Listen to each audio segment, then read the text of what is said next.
আর আজকে আজকে এত দেরি লাগে একেবারে সেই রকম একটা গরম।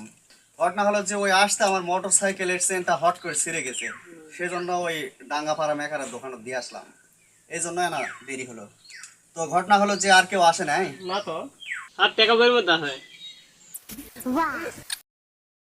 আপনি তো জানেন আমাদের সুমতির নাম মহিলা সুমতি, হ্যাঁ।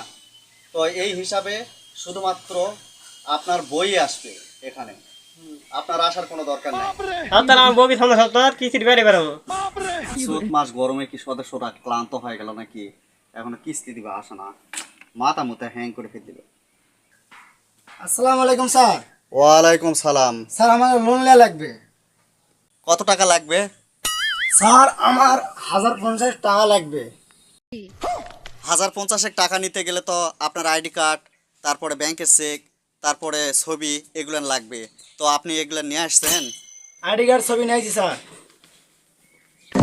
এই ছবি, তাহলে আইডি কার্ড। আগের বারে যে লোনটা নিছেন ওখানে আপনার মা আর আপনার ছবি দেওয়া আছে, এই হিসাবে হবে না, এখন আপনার আর আপনার বউয়ের ছবি লাগবে। ঘটনা হলো যে আমাকে দেখতে হবে যে আপনার বউ সুন্দর আছে কিনা, সেই হিসাবে আমাদের এই কিস্তিটা সুমতি থেকে দেওয়া হবে। আপনি কত চাইছেন? 50,000 টাকা। হ্যাঁ, 50,000 টাকা। তো আপনার বউ নিয়ে আসা লাগবে। আপনার বউ না আসলে আর আপনার বউ সুন্দর আছে কিনা সেই ব্যাপারটা আমাকে দর্শন না করলে আমি তো আপনাকে লোন দিতে পারবো না। এই পরিপ্রেক্ষিতে কি করবেন?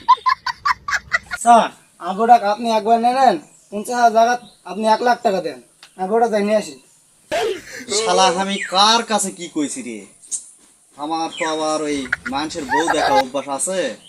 তো এই হিসাবটা যদি আমার অফিস জানা পায় তাহলে তো আমার চাকরি বাকরি কিছু থাকে না, আমি আগেই পালাই।